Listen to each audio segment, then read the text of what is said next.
Now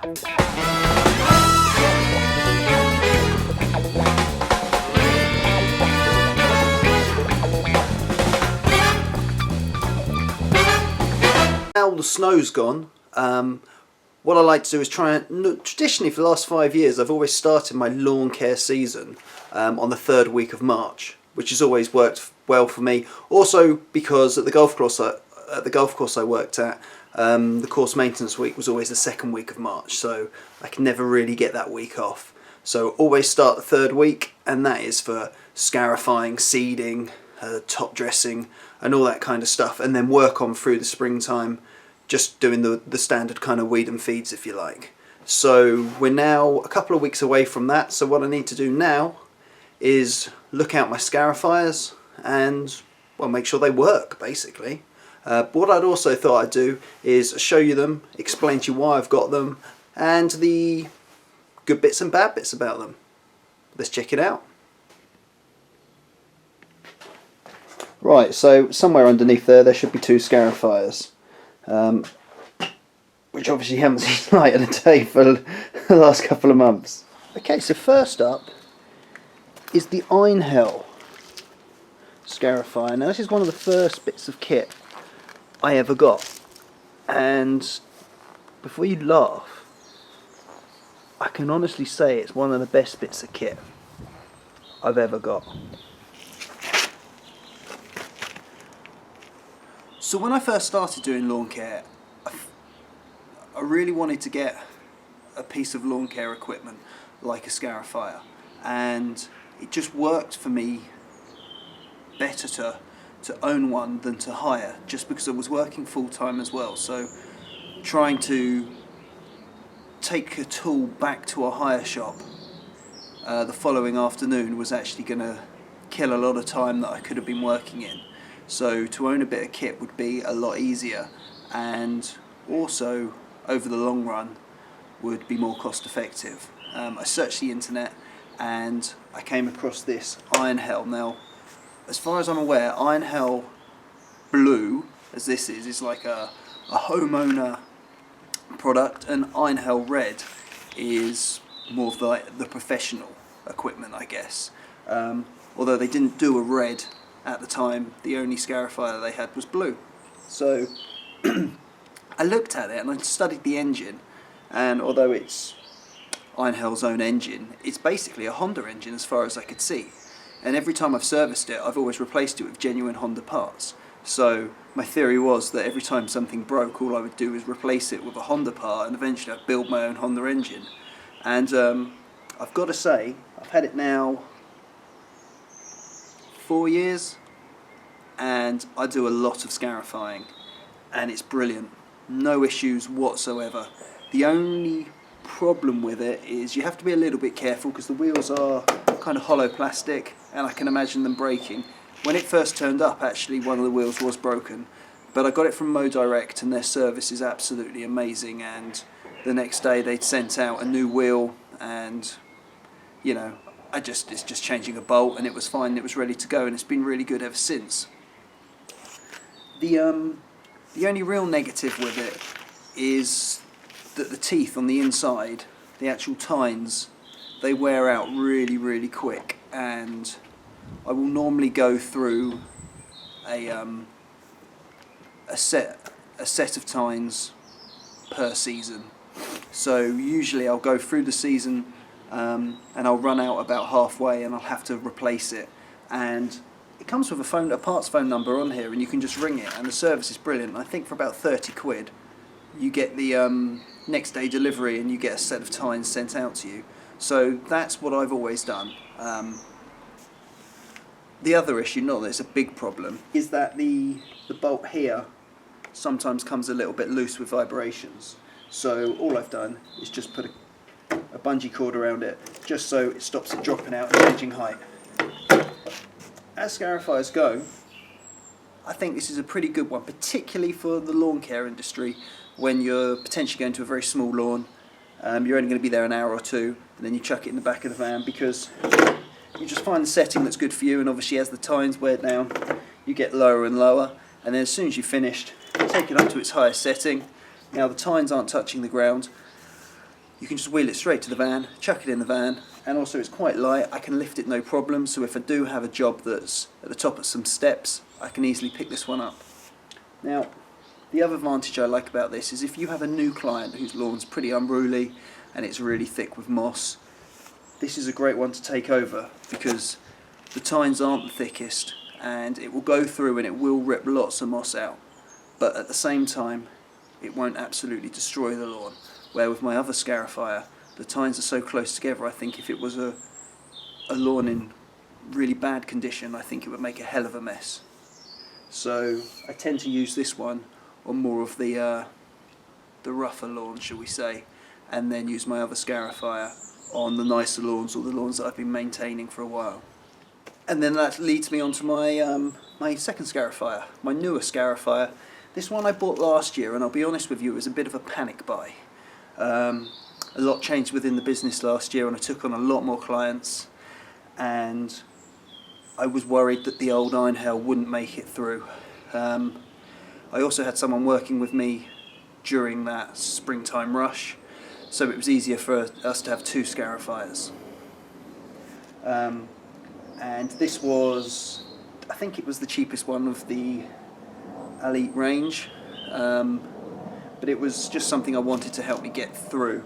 It's a lot more sturdier, a lot more heavy duty. One thing I did like about this is the tines on it, they stay sharp, they're self-sharpening, so you can basically get a complete lifespan out of the blade until it has nothing left, whereas on the old one, as they wore down they would also get blunt, so they wouldn't be as effective. The downside to this is changing the height of cut on it. So the first thing you'll notice is you have these gauges here, and that's your height of cut. So the first thing you have to do is to come round to the back where you have a spanner, and you undo that and make sure that doesn't drop off,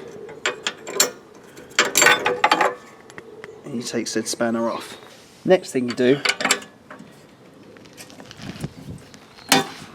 trying to do this one-handed,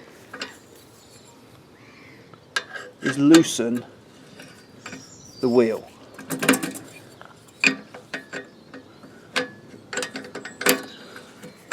Once the wheel's loosen, you can then start adjusting the height. So by turning this clockwise, you can see that the wheel's raising,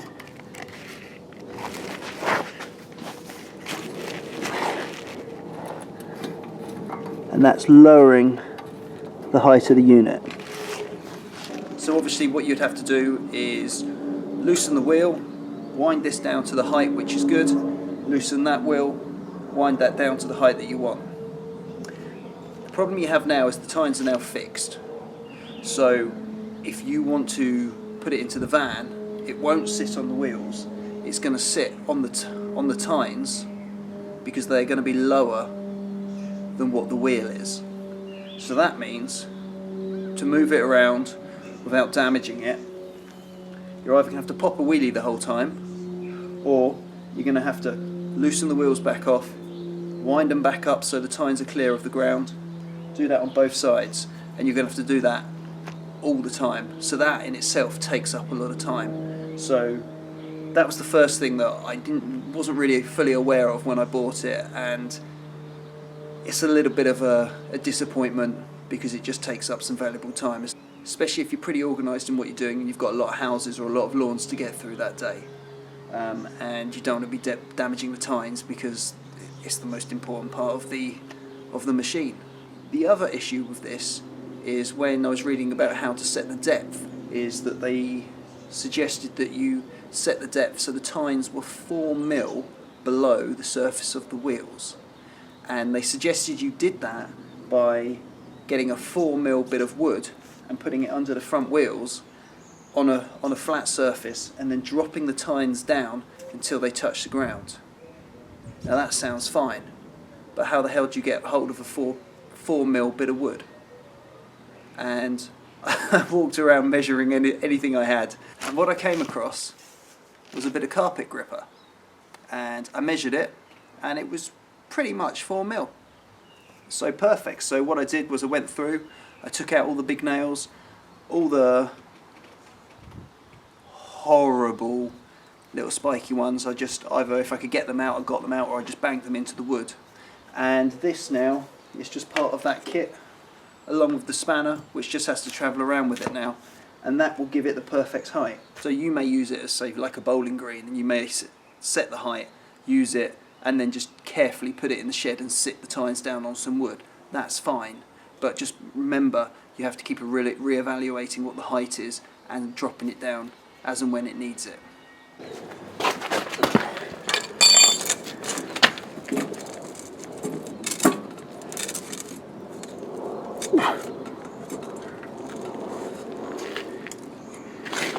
Okay, so the patio's not completely flat, but this part of it's getting ripped up anyway, so there's no sense in relaying one.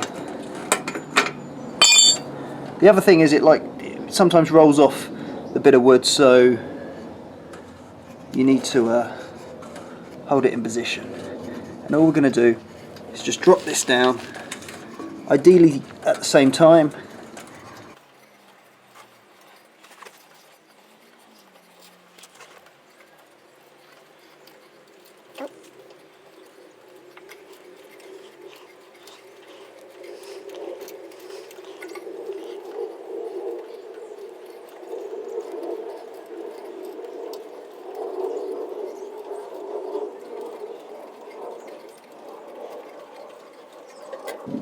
Okay, so it's now beginning to touch.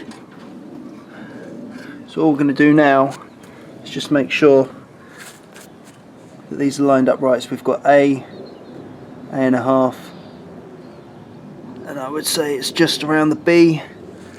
So this one just needs to be lowered a bit more.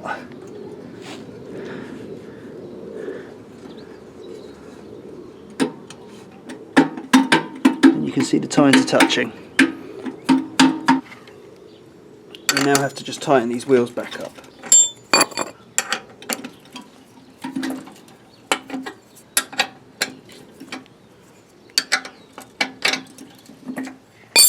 As soon as we finish the job, we'll need to do all of that back in reverse so that we can put it back into the van and make sure that the weight of the scarifier isn't rocking on the tines, bending them or ruining them, or taking the edge off of them. That's the height of cut and how it works.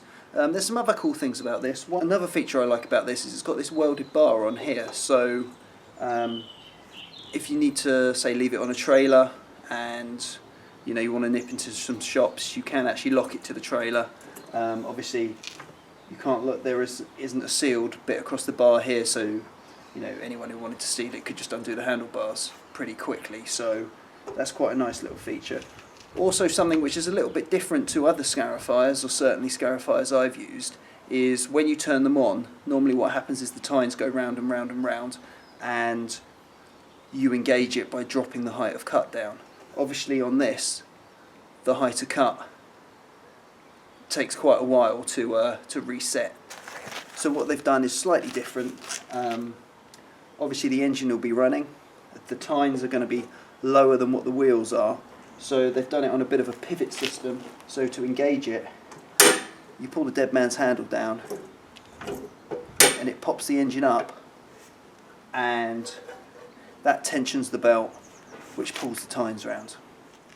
So these are my two scarifiers, and this is why I have them, or why they've ended up belonging to me. So now all I need to do is just to start them up, make sure they work, and let them just tick over for a little bit, ready for when the lawn care season kicks and we start our scarifying season.